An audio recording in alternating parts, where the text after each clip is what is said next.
Welcome to a deep dive into something I think many of you listening will find, well, incredibly relatable. You've put in the hours, you've wrestled with grammar, you've built up this huge vocabulary, you're officially C1 level in English.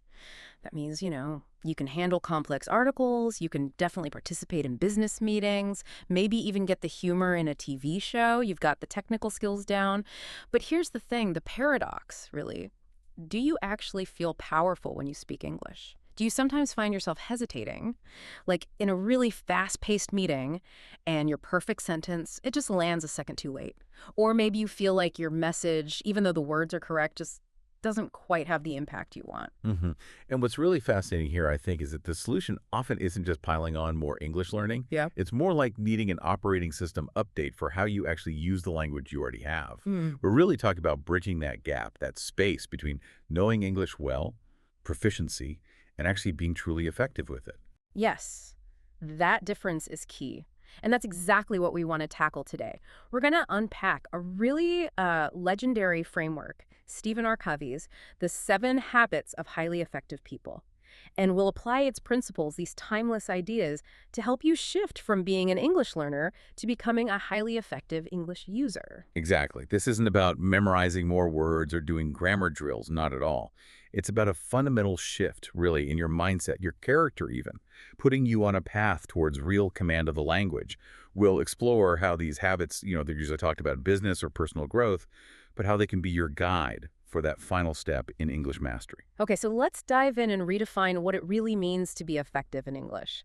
So before we can really connect effectively with others, we need to do some internal work first, right? That's it. Covey calls this the private victory. It's that journey from, say, depending on external things, to taking complete ownership of your own growth. You have to master yourself first, essentially. Right. So, habit 1, be proactive. Let's unpack that. It's more than just taking initiative, isn't it? Oh, much more.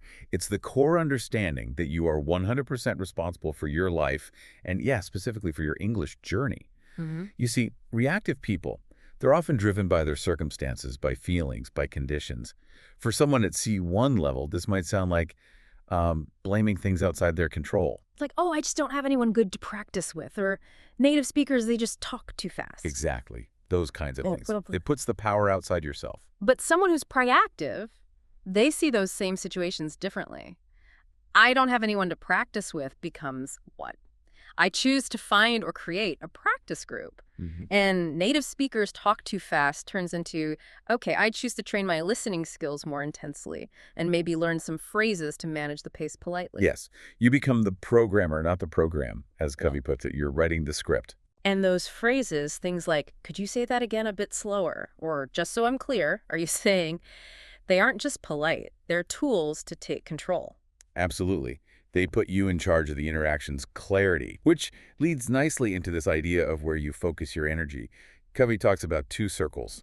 There's the big circle of concern, all the things you might worry about but can't actually control. Like the global economy, or maybe how quickly a colleague naturally speaks. Right. And then there's the smaller but much more powerful circle of influence. These are the things you can do something about. Your effort, your preparation, how you respond. Exactly.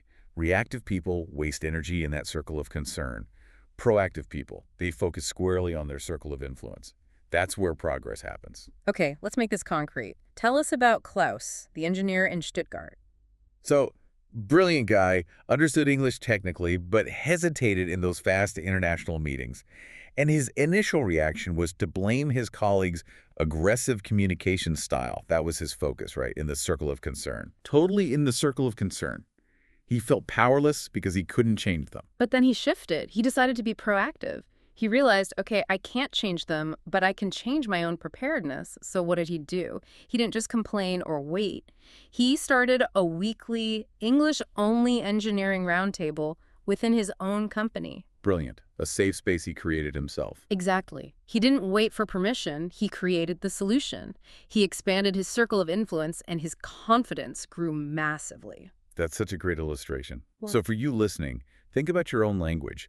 Try replacing I have to practice with I choose to practice. It's a small shift, but powerful. Or become what Covey calls a transition figure. If colleagues are complaining about English difficulties, maybe you could suggest a proactive solution instead of just agreeing. Like Klaus did. Like Klaus did.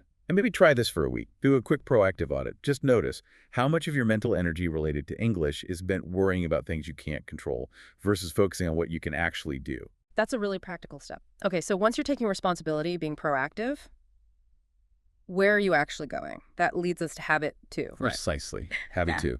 Begin with the end in mind. This is all about vision. The idea is that everything is created twice. First, there's the mental creation, the blueprint, the vision. Then comes the physical creation, the actual result. So for your English, this means having a really clear, really vivid picture of where you want to end up, not just fuzzy fluency. Right. A vague goal like I want to improve my English or I want to be fluent. Well, it doesn't really offer much direction or, frankly, much motivation when things get tough. You need something deeply personal, specific, compelling. What does effective look like for you? So it's not just, I want better business English. It's more like defining your mission. Maybe something like, my mission is to be a leader who can confidently and empathetically share our company's vision with international partners, building trust and driving global growth. See? That has energy. Huge difference. That's inspiring. It's specific. It guides your actions. Let's bring in Sunhee, the tech founder in Seoul. Her end in mind was super specific, wasn't it? Yeah, To stand on a stage in Silicon Valley and deliver a pitch so compelling and clear that it secures a $5 million seed round. Wow. Talk about a clear vision. And that became her North Star. It dictated everything. She didn't just do generic English lessons, her listening practice. Hours and hours analyzing Shark Tank pitches, investor interviews. Right, and her speaking practice involved a pitch coach specifically for delivery. Her writing, studying successful startup funding memos. Every action was purposeful. It was all aligned with that end goal. She wasn't just vaguely learning English. She was actively becoming the person capable of nailing that pitch. That's powerful. So for listeners, maybe try a visualization exercise. Close your eyes, really imagine yourself a year from now. You've achieved your big English goal. What does it look like, feel like? Write it down in detail. Yes, make it vivid. And also, try defining your specific English role. Are you aiming to be an international team builder, a confident global negotiator? Give it a name. And then regularly check in. Ask yourself, did what I did today actually move me closer to that mission? Or was it just busy work? Okay, so you're proactive, you have your destination clear in your mind. Now what? How do you actually make it happen day to day? That's habit 3. Put first things firsty. This is where discipline comes in. It's about effective self-management. It means organizing and executing around your priorities. Those things aligned with your mission, not just reacting to whatever feels urgent in the moment. The tyranny of the urgent. We all know that feeling. Exactly. Most people, language learners included, get caught up in what Covey calls Quadrant C, urgent and important crises, or Quadrant 3, urgent but not important distractions. They're constantly putting out fires instead of building fireproof structures, so to speak. So the key is Quadrant 2. Quadrant 2, that's the heart of effectiveness. These are the activities that are important but not urgent. For a C1 user aiming for mastery, what does Q2 look like? It could be things like deliberately practicing a known pronunciation challenge, systematically building vocabulary specific to your industry niche, or reading a challenging English book just for enrichment, proactively scheduling a low-stakes conversation practice. Things that are crucial for long-term improvement, but easy to push off because they aren't screaming for attention right now. Precisely. They often get squeezed out by the urgent stuff. Let's loop back to Klaus and Sunhee, Klaus's weekly engineering roundtable. Classic Quadrant 2. Never strictly urgent, but incredibly important for his long-term goal of confidence and effectiveness in meetings. Scheduling it made it happen. And Sunhee watching all those investor pitches. Same thing, a Q2 activity. No one made her do it urgently, but it was absolutely essential for her end in mind. She prioritized it. So the practical advice here is? Plan your week. Seriously, take time. Maybe Sunday evening. Identify your big rocks. Your big rocks. Yeah, your 2 or 3 most important Quadrant 2 English activities for the week. The things that will really move the needle towards your mission. Put those in your schedule first, like appointments you cannot miss. Then let the smaller stuff fill in around them. Treat them like important meetings. I like that. And maybe try something like the Pomodoro technique. Focus 25-minute bursts on a Q2 task, then a short break. It can really help maintain focus on these important, non-urgent things. Okay, so these first 3 habits build that solid internal foundation. Proactivity, vision, execution. But English is about connection, right? interactions. Absolutely. Once you've achieved that private victory mastering yourself, you move towards the public victory. This is about shifting from I can do it independence to we can do it better together, interdependence. Habits 4, 5, and 6 are all about effective communication and collaboration in English. Starting with habit 4. Think win-win. This sounds like negotiation, but it's broader. Much broader. It's a fundamental philosophy, a mindset. It's about constantly seeking mutual benefit in all your interactions. It comes from a belief in abundance, that there's plenty for everyone, that one person's success doesn't require another's failure. How does this apply to a C1 English user, maybe someone feeling anxious in conversations? Well, think about it. Many advanced learners, maybe unconsciously, approach English conversations with a win-lose mindset. Winning means speaking perfectly. Flawless grammar, never hesitating. Losing means making a mistake, needing clarification. Which creates huge pressure. Immense anxiety. It turns communication into a performance test instead of a connection. So a win-win approach shifts that. Completely. Yeah. A highly effective English user with a win-win mindset understands the goal is shared understanding, mutual progress. Your win is getting your idea across clearly.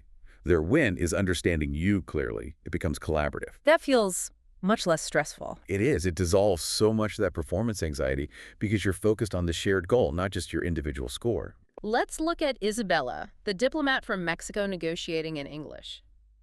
How did win-win help her? She initially felt she had to be the most articulate person in the room. Soupy exhausting. Right, a classic win-lose trap. She felt she had to win the eloquence contest. But then she adopted win-win. Her focus shifted to the mutual benefit of Mexico and the EU in those trade talks. So when someone used an idiom she didn't know, instead of bluffing. She didn't pretend. She'd say something polite but direct, like, that's an interesting expression. Could you clarify what you mean by that? I want to make sure we're perfectly aligned. I see. That's win-win because... Because she wins by gaining clarity. And the other person wins because they ensure their point landed correctly and they feel respected because she cared enough to ask. It turns a potential moment of failure into a bridge-building moment. Exactly. Communication becomes construction, not combat. Okay, practical tips for thinking win-win in English. Before an important English conversation, consciously define what a win would look like for you and D for the other person. What outcome benefits both? Use collaborative language too, right? Yes. Phrases like, how can we find a solution that works well for both of us? Or, let's figure out an approach where we both feel good about the outcome. And maybe find a practice partner where the goal is explicitly win-win. Definitely. Ensure you both get good speaking time, both give helpful feedback. It's not a competition. That flows so naturally into habit 5. Seek first to understand, then to be understood. This feels like the absolute key to communication. It really is. You can't achieve win-win if you don't genuinely understand where the other person is coming from first. Most of us, let's be honest, listen with the intent to reply. We're just waiting for our turn to talk, formulating our response while the other person is still speaking. Guilty as charged sometimes. We all do it. Covey pushes for empathetic listening, listening with the genuine intent to understand deeply, to see the world through their eyes for a moment. And you said this is a game changer for speaking anxiety for C1 users. How so? Think about where the anxiety comes from. It's self-focus, right? Am I saying this right? Is my grammar okay? What will they think of me? Habit 5 says, forget yourself for a minute. Pour all your mental energy into understanding the other person. Focus completely outwards. Okay. When you do that, the self-conscious pressure just evaporates. You're not performing. You're connecting. Plus, you gain valuable time to formulate a thoughtful response because you're not rushing to jump in. And you build incredible rapport. And then you focus on being understood. Only then. Once they feel genuinely heard, they become much more open to hearing your perspective. Let's go back to Sunhee's pitch. How did she apply this? Instead of just launching into her presentation, she started by asking questions. Before I dive in, I'd love to understand your fund's priorities better. What are you really looking for in an investment right now? She listened intently. She probably paraphrased back. So if I'm understanding correctly, you're saying that traction in this specific market is key for you at this stage. She was gathering intelligence while building rapport. Exactly. By the time she actually delivered her pitch, she wasn't talking at them. She was talking with them, addressing their specific interests and concerns that she'd taken the time to understand. Massively more effective. So how do we practice this kind of listening? Covey suggests levels. Start by just mimicking content, then rephrasing it in your own words. Then try reflecting the underlying feeling you hear. Finally, combine rephrasing and reflecting feeling.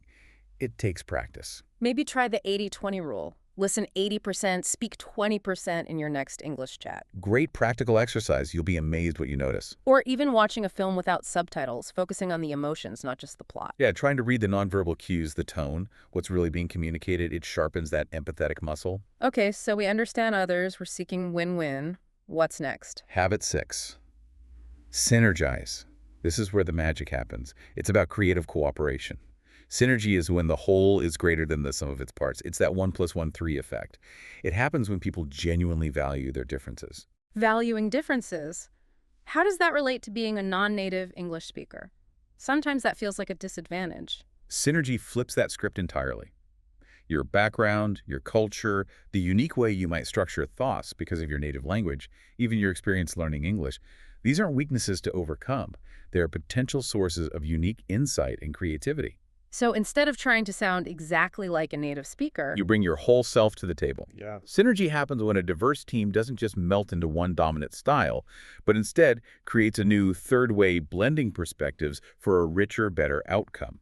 Your difference is valuable. let's imagine that team.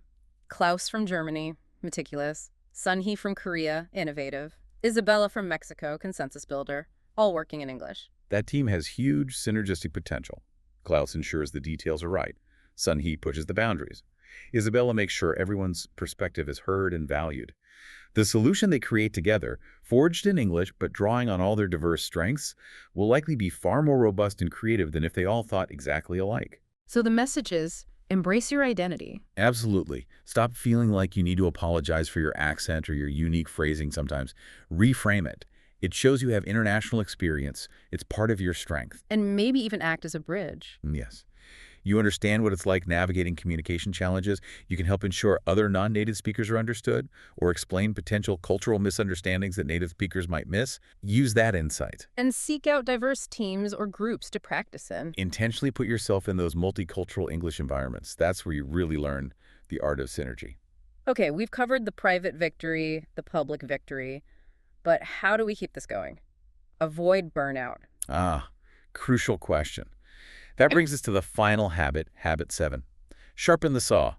Covey uses the analogy of the woodcutter who's too busy sawing to stop and sharpen his saw.